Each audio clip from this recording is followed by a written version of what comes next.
എപ്പോഴെങ്കിലും ജീവിതത്തിൽ എവിടെയെങ്കിലും സ്റ്റക്കായി പോയ പോലെ തോന്നിയിട്ടുണ്ടോ? ഒരു കാര്യം തുടങ്ങണമെന്നുണ്ട്, പക്ഷെ എങ്ങനെയോ അതങ്ങ് നീണ്ടു പോകുന്നു. മുന്നോട്ടൊരു സ്റ്റെപ്പ് വെക്കാൻ പറ്റുന്നില്ല. എന്നാൽ കേട്ടോളൂ, വെറും 10 മിനിറ്റ് കൊണ്ട് ഈ ഒരു അവസ്ഥയെ മറികടക്കാൻ പറ്റുന്ന ഒരു സിമ്പിൾ സിസ്റ്റത്തെക്കുറിച്ചാണ് നമ്മൾ ഇന്ന് നോക്കാൻ പോകുന്നത്. പലപ്പോഴും നമ്മളെ പിന്നോട്ട് വലിക്കുന്നത് എന്താണെന്നറിയാമോ? വലിയ പ്രശ്നങ്ങളൊന്നും ആയിരിക്കില്ല, ജസ്റ്റ് തുടങ്ങാനുള്ളൊരു മടി. ആ ആദ്യത്തെ സ്റ്റെപ്പ് അത് വെറും 10 മിനിറ്റ് കൊണ്ട് എങ്ങനെ എടുക്കാമെന്നാണ് നമ്മൾ നോക്കുന്നത്. റെഡിയല്ലേ? സത്യം പറഞ്ഞാൽ ഈ സിസ്റ്റം എന്റെ ലൈഫ് തന്നെ മാറ്റിമറിച്ച ഒന്നാണ്. ഒരു സമയത്ത് എപ്പോഴും ബേൺ ഔട്ട്, എല്ലാ കാര്യങ്ങളും നീട്ടിവെക്കുന്ന ഒരു ശീലം. അവിടെ നിന്നാണ് ഞാൻ ലോകത്ത് എവിടെയിരുന്നും ദിവസം വെറും 4 മണിക്കൂർ വർക്ക് ചെയ്ത് എന്റെ ബിസിനസ് ബിൽഡ് ചെയ്യുന്ന ഒരു അവസ്ഥയിലേക്ക് എത്തിയത്. ആ ഒരു ട്രാൻസ്ഫോർമേഷനെ സഹായിച്ച 5 സ്റ്റെപ്പുകളാണ് നമ്മളിന്ന് കാണാൻ പോകുന്നത്. ഓക്കെ, അപ്പൊ നമുക്ക് നേരെ കാര്യത്തിലേക്ക് കടക്കാമല്ലേ? ആദ്യത്തെ സ്റ്റെപ്പ്, നമ്മുടെ മനസ്സിനെ അലട്ടുന്ന ആ ബഹളങ്ങളില്ലേ, ആ സ്റ്റാറ്റിക്, അതൊന്ന് ക്ലിയർ ചെയ്യുക. പേടിക്കണ്ട, ഇതിന് വെറും 2 മിനിറ്റ് മതി. ആ തുടങ്ങാനുള്ള ആദ്യത്തെ ഒരു ബുദ്ധിമുട്ടില്ലേ, അതങ്ങോട്ട് മറികടക്കാൻ ഇത് നമ്മളെ ഹെൽപ്പ് ചെയ്യും. എന്തിനാണ് നമ്മളിങ്ങനെ ഒരിടത്ത് സ്റ്റക്കായി പോകുന്നതെന്ന് ചിന്തിച്ചിട്ടുണ്ടോ? ഇതിന്റെ പിന്നിലൊരു സിമ്പിൾ സയൻസ് ഉണ്ട്. ന്യൂട്ടന്റെ 1-ാം ചലന നിയമം പോലെ തന്നെ. നിശ്ചലമായിരിക്കുന്നൊരു സാധനം അനങ്ങണമെങ്കിൽ പുറത്തുനിന്ന് ഒരു ചെറിയ തള്ളു കൊടുക്കണ്ടേ? അതുപോലെ നമ്മുടെ മനസ്സിനും ആ ഒരു ആദ്യത്തെ പുഷ് ആവശ്യമാണ്. ഈ ടെക്നിക് ചെയ്യുന്നത് അതാണ്.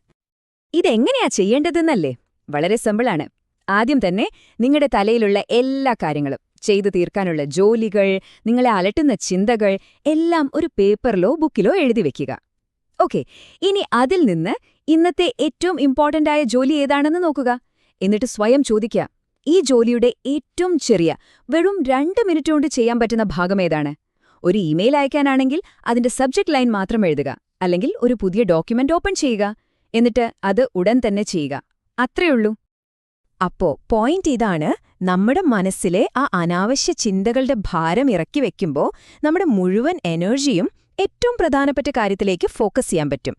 ശരിക്കും പറഞ്ഞാല് മുന്നോട്ടുള്ള യാത്രയിലെ ഏറ്റവും നിർണായകമായ ആദ്യത്തെ സ്റ്റെപ്പ് ഇതുതന്നെയാണ്. അപ്പോ ആദ്യത്തെ സ്റ്റെപ്പ് നമ്മൾ എടുത്തു കഴിഞ്ഞു. ഒരു ചെറിയ തുടക്കം കിട്ടി. ഇനി അടുത്തതെന്താ? ആ കിട്ടിയൊരു മൊമെന്റം, ആ ഒരു ഗതിവേഗം, അതെങ്ങനെ ചെറിയ സ്ഥിരമായ വിജയങ്ങളിലൂടെ കൂട്ടിക്കൊണ്ടുവരാമെന്ന് നോക്കാം. ദിവസവും ചെറിയ ചെറിയ വിജയങ്ങൾ നേടുന്നതിന്റെ ശക്തിയെക്കുറിച്ച് പറയാൻ ഇതിലും നല്ലൊരു ഉദാഹരണമില്ല. ലോകപ്രശസ്ത കൊമേഡിയനായ ജെറി സെൻഫീൽഡിന്റെ കഥ. അദ്ദേഹത്തിന്റെ വിജയത്തിന് പിന്നിലെ സിസ്റ്റം എന്താണെന്നറിയാമോ? വളരെ ലളിതമായിരുന്നു. എല്ലാ ദിവസവും ഒരു തമാശയെങ്കിലും എഴുതുക, അത്രമാത്രം. ചിന്തിച്ചു നോക്കൂ, എത്ര സിമ്പിൾ, എന്നാൽ എത്ര പവർഫുള്ളായൊരു ശീലം അല്ലേ? അപ്പോ ഇതിന്റെ റിസൾട്ട് എന്തായിരുന്നു? ദിവസവും ആ ഒരൊറ്റ തമാശ എഴുതിയത് പിന്നീട് എക്കാലത്തെയും വലിയ ടെലിവിഷൻ ഷോകളിലൊന്നായ സീൻഫെൽഡിന്റെ അടിത്തറയായി മാറി. ഇന്നതിന്റെ മൂല്യം എത്രയാണെന്നറിയാമോ? $7.6 ബില്യൺ കൂടുതൽ. ഒന്ന് ആലോചിച്ചു നോക്കൂ, ഒരു ചെറിയ ശീലത്തിനുണ്ടാക്കാൻ പറ്റുന്ന അവിശ്വസനീയമായ ഒരു ഇമ്പാക്റ്റ്. അപ്പോ നമ്മൾ മനസ്സിലാക്കേണ്ട പ്രധാന കാര്യം ഇതാണ്: വലിയ നേട്ടങ്ങൾ ഉണ്ടാകുന്നത് ഒറ്റ ദിവസം കൊണ്ടുള്ള വലിയ ചാട്ടത്തിലൂടെയല്ല, മറിച്ച് സ്ഥിരമായി ചെയ്യുന്ന ചെറിയ ചെറിയ കാര്യങ്ങളിലൂടെയാണ്.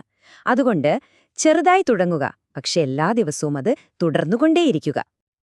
ഓക്കെ, ഇനി 3-ാമത്തെ സ്റ്റെപ്പ്. ഇത് കുറച്ചുകൂടി ഇൻട്രസ്റ്റിംഗ് ആണ്. നമ്മുടെ ബ്രെയിനിനെ ഒന്ന് റീവയർ ചെയ്യുന്നതിനെക്കുറിച്ചാണ് നമ്മൾ സംസാരിക്കുന്നത്. അതായത്, ബുദ്ധിമുട്ടുകൾ കാണുമ്പോൾ ഒളിച്ചോടുന്നതിന് പകരം അതിനെ അങ്ങോട്ട് ചെന്ന് നേരിടാൻ നമ്മുടെ മനസ്സിന് പഠിപ്പിക്കുക. ഇതിനുള്ള നമ്മുടെ ടൂൾ എന്താണെന്നറിയാമോ? മെൽ റോബിൻസിന്റെ 5 സെക്കൻഡ് റൂൾ. സംഭവം സിമ്പിളാണ്.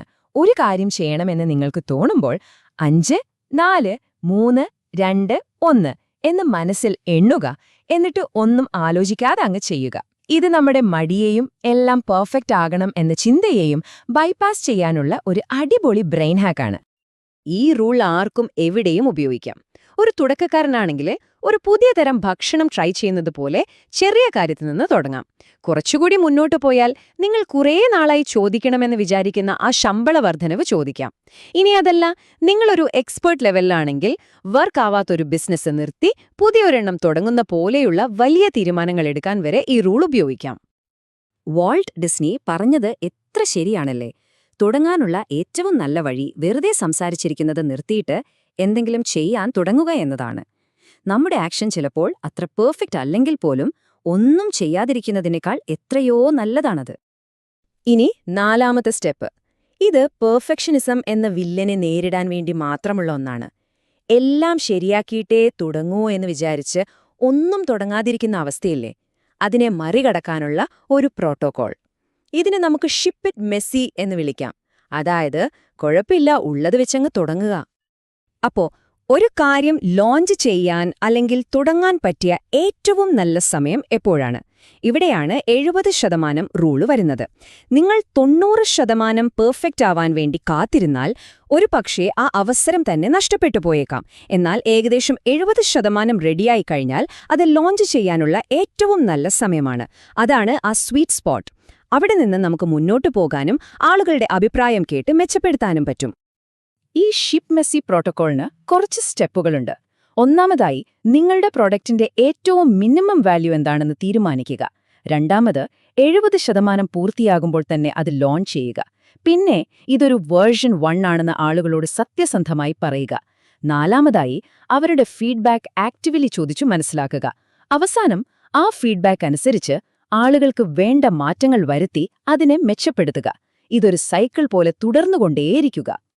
മാർക്ക് സക്കർബർഗിന്റെ ആ പ്രശസ്തമായ വാചകമില്ലേ, വേഗത്തിൽ നീങ്ങുക, കാര്യങ്ങൾ തകർക്കുക. അത് ശരിക്കും ഈ ആശയമാണ് പറയുന്നത്. ഇന്നത്തെ ലോകത്ത് പെർഫെക്ഷനേക്കാൾ വലിയൊരു അഡ്വാൻറ്റേജാണ് സ്പീഡ്. അതുകൊണ്ട് പെർഫെക്റ്റ് ആകാൻ കാത്തു നിൽക്കാതെ വേഗത്തിൽ കാര്യങ്ങൾ ചെയ്ത് മുന്നോട്ടു പോവുക. ശരി, നമ്മൾ അവസാനത്തെ സ്റ്റെപ്പിലേക്ക് എത്തിയിരിക്കുന്നു. ഒരുപക്ഷെ ഇതായിരിക്കാം ഇതിലെ ഏറ്റവും പവർഫുള്ളായ സ്റ്റെപ്പ്. മറ്റെല്ലാ വിജയങ്ങളിലേക്കും വാതിൽ തുറക്കുന്ന ആ ഒരൊറ്റ ഡൊമിനോ, ആ ഒരൊറ്റ കാര്യം, അതെങ്ങനെ കണ്ടെത്താം എന്ന് നോക്കാം. ഇതിനെ 1 ഡോമിനോ ഡിസിഷൻ എന്ന് പറയാം. ഡോമിനോസ് അടുക്കി വെച്ചിരിക്കുന്നത് കണ്ടിട്ടില്ലേ? അതിൽ ആദ്യത്തേതിനെ ഒന്ന് തട്ടിയാൽ മതി, ബാക്കിയെല്ലാം തനിയെ വീണുകൊള്ളും. അതുപോലെ നമ്മൾ ചെയ്യേണ്ട ഒരൊറ്റ കാര്യം, അത് ചെയ്താൽ മറ്റെല്ലാ കാര്യങ്ങളും ഒന്നുകിൽ എളുപ്പമാകും, അല്ലെങ്കിൽ ചിലപ്പോൾ ചെയ്യേണ്ടി പോലും വരില്ല. അങ്ങനെയുള്ള ആ ഒരൊറ്റ നിർണായക ടാസ്ക് കണ്ടെത്തി അതിൽ മാത്രം ഫോക്കസ് ചെയ്യുക. നമ്മൾ സ്റ്റക്കായി പോകുന്നതിന്റെ പ്രധാന കാരണമെന്താണെന്നറിയാമോ? ഒരുപാട് കാര്യങ്ങൾ ഒരേ സമയം ചെയ്യാൻ ശ്രമിക്കുന്നതുകൊണ്ടാണ്. എന്റെ പേഴ്സണൽ എക്സ്പീരിയൻസിൽ ഒരു മെന്റർ എനിക്കൊരു ഉപദേശം തന്നു, നിന്റെ ഓഡിയൻസിന് തീ പിടിപ്പിക്കുക എന്ന്. ആ ഒരൊറ്റ നിമിഷം എനിക്ക് കാര്യം മനസ്സിലായി. അതിനുശേഷം ഞാൻ മറ്റെല്ലാ കാര്യങ്ങളും മാറ്റിവെച്ച് എക്സെപ്ഷണലായ കണ്ടന്റ് ഉണ്ടാക്കുന്നതിൽ മാത്രം ഫോക്കസ് ചെയ്തു. അതോടെ എന്റെ കരിയർ തന്നെ മാറിമറിഞ്ഞു. അപ്പോ ഈ 5 സ്റ്റെപ്പുകളുള്ള സിസ്റ്റത്തിന്റെ എല്ലാം അടിസ്ഥാന തത്വം എന്താണ്? വിൻസ്റ്റൺ ചർച്ചിൽ പറഞ്ഞതുപോലെ, പൂർണ്ണത പുരോഗതിയുടെ ശത്രുവാണ്. പെർഫെക്റ്റ് ആയതിനേക്കാൾ എത്രയോ നല്ലതാണ് ചെയ്തു തീർത്തൊരു കാര്യം.